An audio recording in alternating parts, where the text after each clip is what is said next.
Terakhir adalah ketika akhir semester belajar apa itu juga salah duka dalam menjadi guru, tapi nggak apa-apa jalan.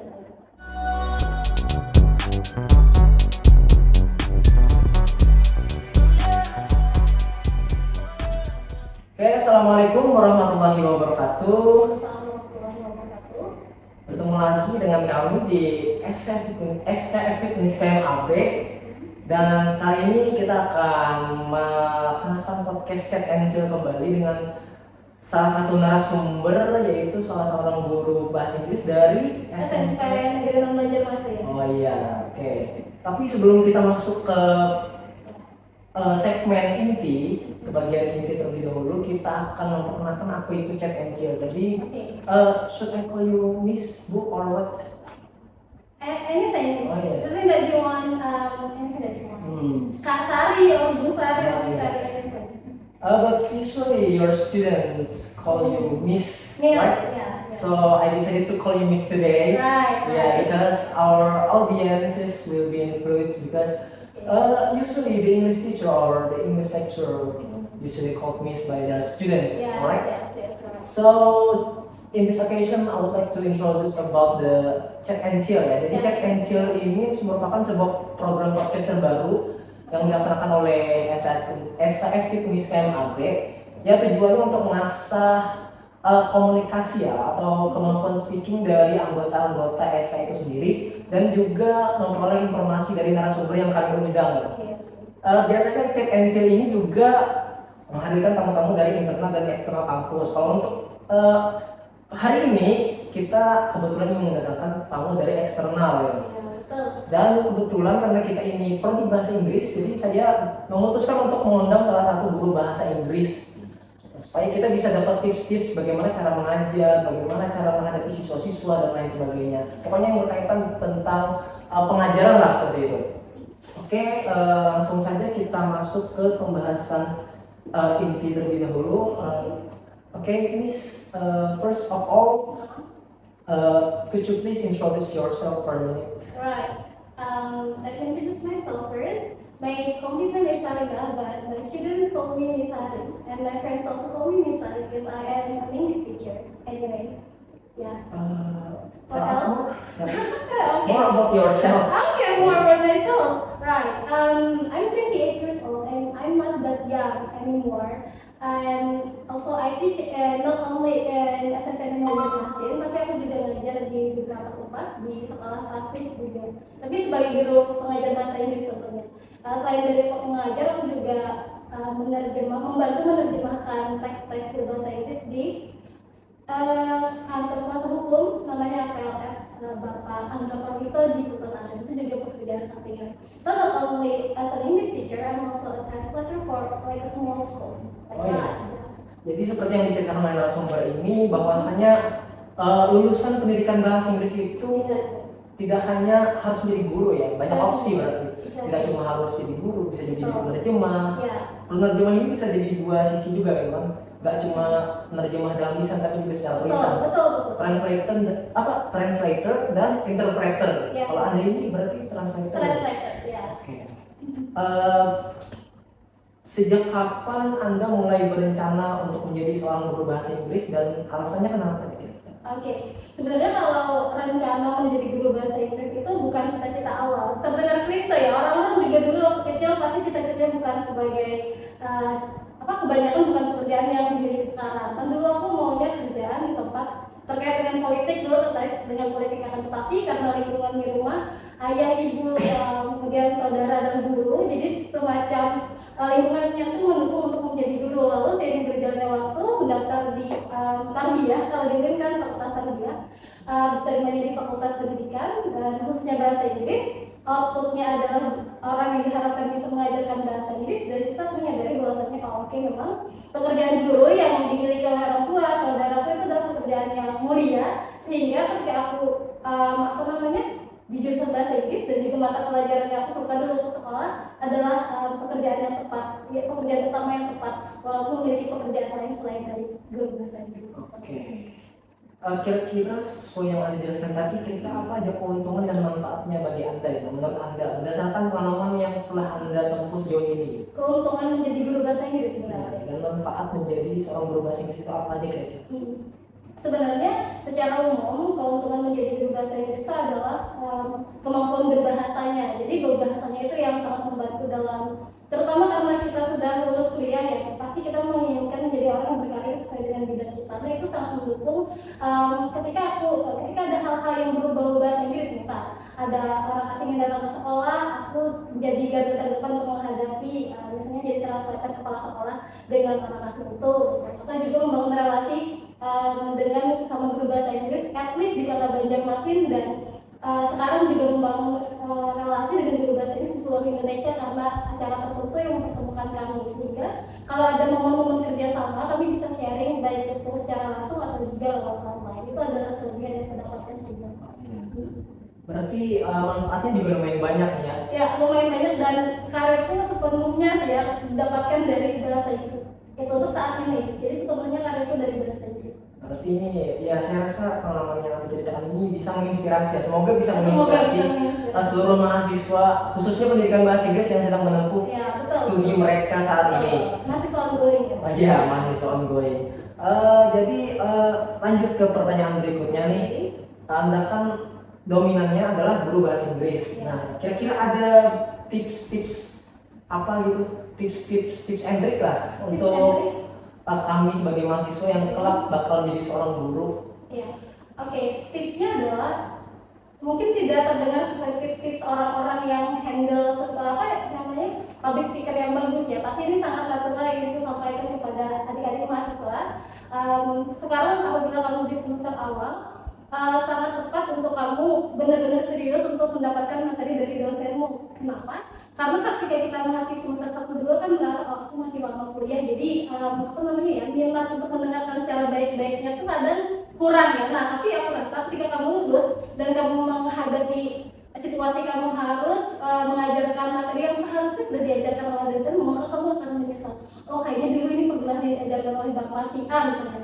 Oh, kayaknya aku yang kurang perhatikan ketika aku tidak mendalami materi itu. Nah, jadi dari sekarang setiap mata kuliah yang khususnya bahasa Inggris ya, seperti grammar, reading, writing, dan juga listening itu didapatkan dengan baik, dicatat, diimplementasikan, khususnya jika kamu mendapatkan kesempatan untuk mengajar les di luar. Nah, jadi implementasikan secara langsung dari dosenmu bagaimana teori writing atau reading, langsung implementasikan di tempat kamu mengajar les misalnya. Jadi ilmu yang kamu dapat langsung bisa kamu terapkan sehingga itu memperpanjang jam terbang, memperbanyak jam terbang. Itu sih tipsnya. Oke, kalau boleh tahu nih, Miss, kira-kira in what aspect are you good at the most?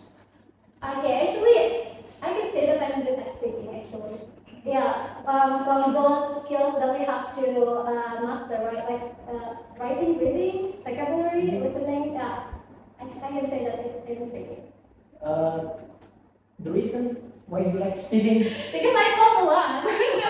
Yeah. I'm an easygoing person. I can be a friend, even if it is just like a first time we met. I can be friends with anyone actually. So, you think that speaking is the most intriguing skills in the English, right? Yeah. Rather than other skills. Yeah. Because I think so. Because I like speaking too. Yeah, really? I like to speak. Definitely. Yeah. If you don't believe, you can ask my friends. How often I speak with them. Even I can call for an hour, 2 hours, just for speaking, just for talking about this and that. Because speaking is the most. Jadi speaking itu skill yang paling kelihatan ya sebetulnya di bahasa Inggris. Dan yang paling kepake juga kalau udah di dunia kerja gitu kan. Makanya berarti salah satu tips juga ini ya untuk anak-anak kuliah khususnya nih, supaya bisa kepake banget tuh kalian, berguna banget di karir nanti, asah kemampuan speaking kalian gitu. Betul. Oh ya, one thing that I have to tell to anyone, dulu waktu aku kuliah aku ikut selain dari ilmu dari dosennya dikasih langsung ke siswanya gitu kan, jadi learning by doing, kamu juga ikut ekskul mendukung kamu untuk yang speaking tadi. Jadi dulu aku ikut ekskul ya, sorry ya, apa panggilannya UKM gitu lah. Nah dulu organisasi debat. Nah dulu organisasi debat ini bahasa Inggris sangat mensupport aku dalam skill bahasa Inggris itu yang speaking. Jadi ikutilah organisasi mendukungmu untuk mensupport speaking kamu gitu. Oke, terus kenapa latar belakangi berdirinya podcast Chat and Chill ini adalah untuk mengasah kemampuan speaking dari tiap-tiap anggota ESA. Dan sebetulnya nih nanti di next edition nih pasti bakal beda lagi, bukan saya lagi gitu. Kalau untuk pertemuan yang pertama kemarin itu udah teman saya namanya Lydia, kan kata dia bener sih kalau untuk segmen berikutnya kayaknya aku nggak jadi host lagi, soalnya dia mau ngasih kesempatan ke yang lain kan, soalnya kan semuanya harus dapat porsi.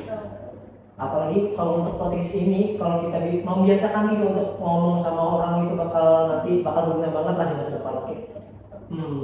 Next question is, kan Anda adalah seorang guru nih, Miss. Kira-kira apa sih suka duka yang Anda alami selama mengajar di kelas? Suka duka ya? Mau sukanya dulu ya. Sukanya selama mengajar di kelas adalah, kebetulan aku mengajar di pernah menghadapi semua jenjang, ada di SD, ada juga anak SMP, SMA, bahkan kuliah juga ada ngajar. Nah, jadi sukanya adalah aku mendapatkan siswa dari berbagai generasi, dan itu juga salah satu membuat network.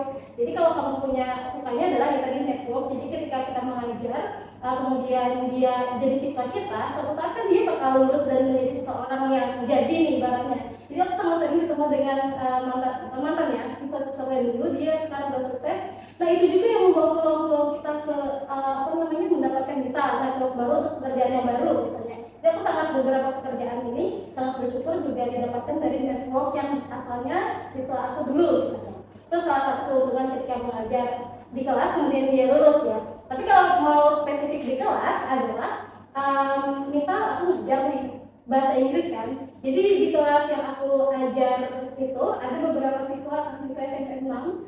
Jadi dia beberapa memang anak-anak yang sudah bagus bahasa Inggris terkondisikan sekolahnya di situ. Nah aku senang ketika ada teman untuk speaking secara langsung. Jadi siswa itu bisa memotivasi temannya di kelas. Nah kemudian aku juga bisa practice English aku dengan siswa tersebut. Itu salah satu keuntungannya. Nah tapi atau sukanya ya, kemudian kalau dukanya adalah kita udah tahu ya, administrasi guru itu sangat banyak, apalagi di kurikulum Merdeka. Jadi kami dulu dituntut untuk mengajar, kemudian juga mengerjakan beban administrasi yang kita sebut itu PMM.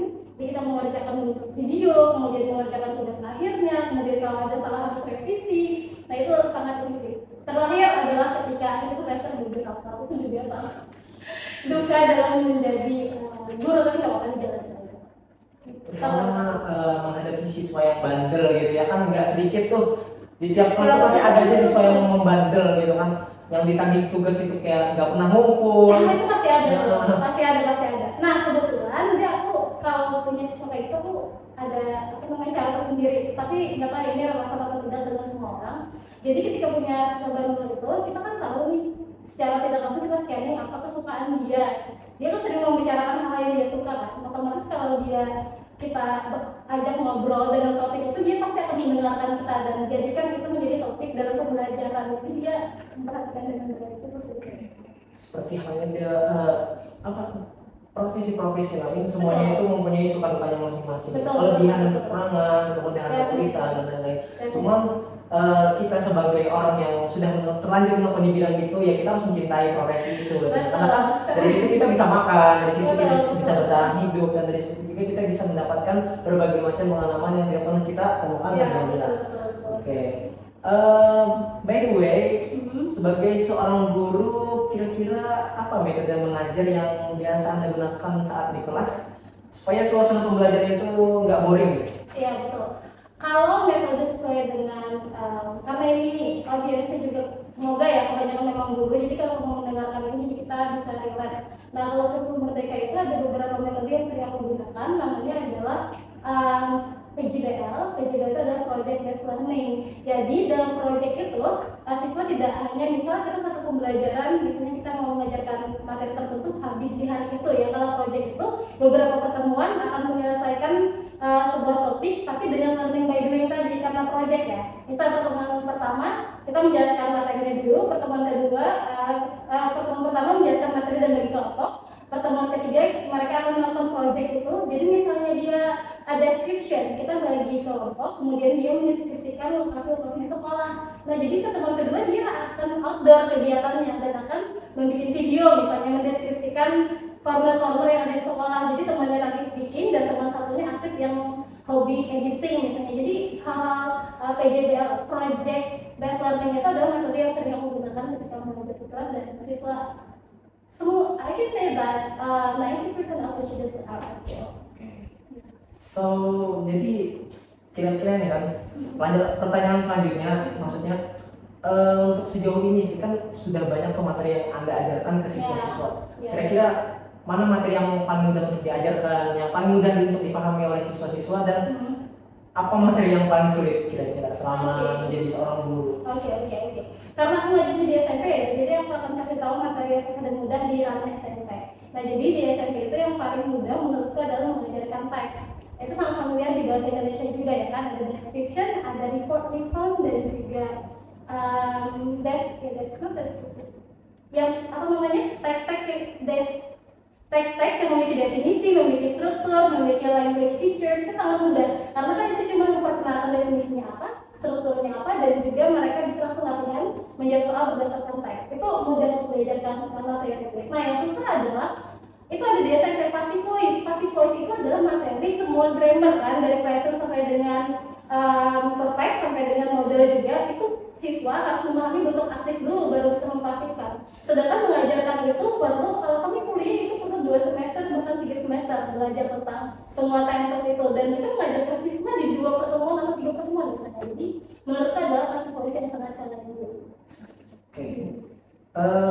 Dan Anda tadi juga pernah bilang ya bahwasanya Anda juga jadi guru bahasa Inggris, tapi juga mengajar di kursus-kursus sebagai penerjemah, sebagai translator lah gitu. Menurut Anda lebih sulit mana ya kira-kira, sebagai guru bahasa Inggris, jadi translator atau jadi guru di kursus? Yang paling sulit segi apanya dulu nih? Kalau aku akan jelaskan kalau dari segi materi ya. Kalau dari segi materi, tentunya paling susah adalah di kursus. Kenapa? Karena di kursus itu adalah orang-orang yang memang sudah berkeinginan belajar bahasa Inggris secara pribadi, individual, bukan karena tuntutan pelajaran.